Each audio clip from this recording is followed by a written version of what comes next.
de acordo com dados da agência France Press, até o momento já são 142 dos Estados, dos 193 países membros da ONU que reconheceram o Estado palestino. Estamos a falar em pouco menos de 51 que ainda não reconheceram.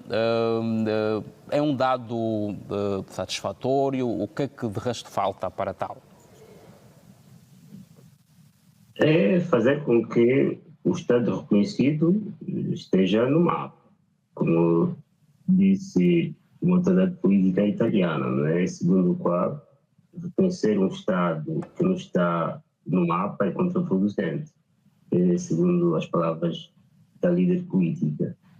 Enfim, o que falta é isto, é sair do reconhecimento formal, simbólico ou diplomático para um Estado concreto, que tenha fronteiras, que tenha governo, enfim, que tenha exército, que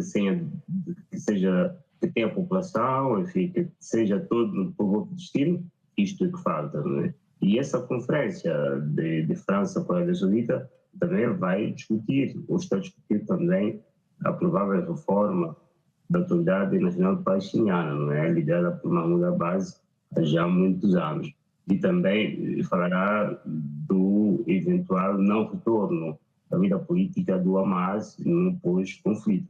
Ou seja, são ações importantes, sim, do ponto de vista da pressão diplomática sobre Israel, do ponto de vista do compromisso internacional para a solução dos dois Estados e do cumprimento de todas as resoluções da ONU nesta matéria, que são resoluções muito antigas, mesmo até a Resolução 181, que dividiu o próprio território palestiniano, são resoluções postas na Guerra Mundial. O que falta é isto, é sair do simbolismo para o concreto. E a saída do simbolismo para o concreto que está completamente comprometida, não é? Aliás, as posições está dos governos, comprometida? do governo... Diga, César. Perguntava porquê que está comprometida? Está comprometida porque, de um lado, se vir os mapas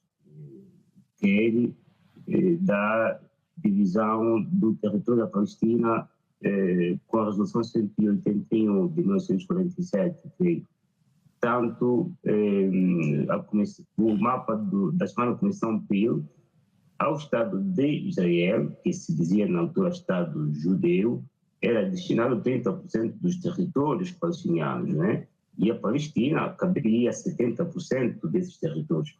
Mas se for ver os mapas hoje, não é, que era em função das várias guerras, e também por causa das várias medidas de colonização, os chamados colonatos hebreus na Cisjordânia e não só, o território que era destinado para o Estado da Palestina está a minguar-se, como se diz, né? Está a minguar-se dia após dia. Daí que isto compromete, não é? Este nascimento concreto do Estado da Palestina. E do outro lado, há também quase o desinteresse da comunidade internacional, como disse o Ayrton, dos Estados que contam, que podem exercer pressão sobre Israel, poucos se empenham para que esse Estado nasça. Basta ver que a posição da França em reconhecer o Estado, se acontecer, seria o primeiro Estado do G7 a o fazer, está sendo criticado pelos seus principais parceiros, né? E também o Reino Unido, que se espera que o fizesse, diz que enquanto não houver uma solução cabal, seria inútil praticamente reconhecer o Estado da Palestina. Ou seja, há essas ambiguidades ao nível dos Estados do Estado Internacional, do mundo ocidental, que podia fazer pressão sobre Israel, para fazer com que o Estado da Palestina nasça. Os demais 147 países são países que sequer eram independentes quando a Resolução 131 foi aprovada, o que mostra dizer que se esses Estados independentes, esses Estados que aprovaram o reconhecimento da Palestina, os 147 Estados, se tivessem sido independentes já na altura da criação dos Estados, se teriam oposto. Mas são Estados que, enfim, apesar do simbolismo, não podem determinar, não é, o nascimento do Estado da Palestina. E depois também há problemas internos no seio da própria Palestina, não é? a Palestina sempre teve, ou pelo menos passou a ter desde a chamada primeira intifada, um movimento, que é o movimento Hamas e o governo da autoridade palestiniana, que desde 2005 passaram a governar dois territórios de forma separada, quer dizer, um território com dois movimentos que lutam para a mesma causa. Isto fragiliza o sentido de missão e de unidade para a construção do Estado da Palestina. Alguns estados do mundo, como a China, terão realizado uma conferência logo após a inclusão de 7 de outubro para tentar fazer com que houvesse uma única autoridade reconhecida como sendo representante do povo palestiniano, mas essas posições ambíguas do Hamas e da OLP, de certa forma, também perigam o próprio nascimento do Estado da Palestina. Pois também, gradualmente, há uma imersão, quase uma integração muito substancial da população palestiniana no tecido político, econômico, demográfico, cultural de Israel.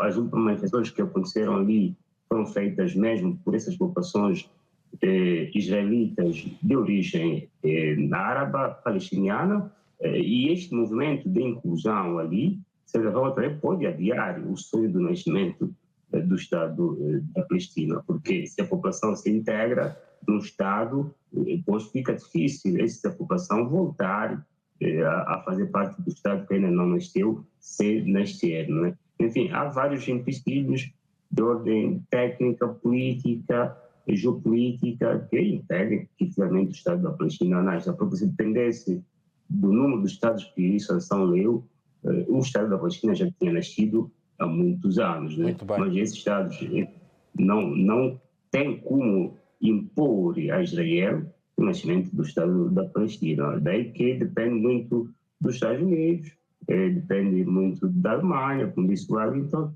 depende muito da França, enfim, esses Estados, porque ao fim e ao cabo são eles que aprovaram aquela revolução.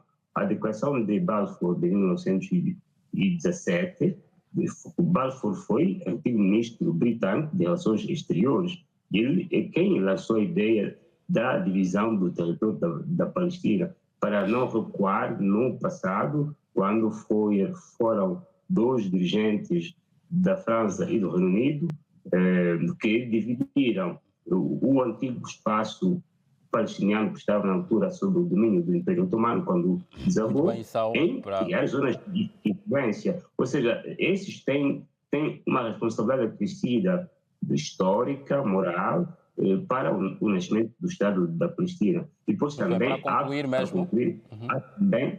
também, depois nós no off dissemos que íamos ser muito sintéticos, mas esse assunto não nos permite ser sintéticos. Mas para concluir mesmo, há também aqui a própria componente árabe, não é? Os árabes não estão unidos nessa componente do nascimento do Estado da Palestina. Têm posições bastante dispares, não é? Cada um se move em função dos seus interesses nacionais, que não permitem que o Estado da Palestina nasça. Árabe, quem diz árabe também diz muçulmanos, né? Porque se não há uma visão, como houve no passado, a tal declaração de 2002 da Liga Árabe sobre o reconhecimento do Estado de Israel, desde que este reconhecesse o nascimento do Estado da Palestina, não tem vindo a ser cumprido. Basta ver os acordos de Abraham. São várias as implicações nesta altura.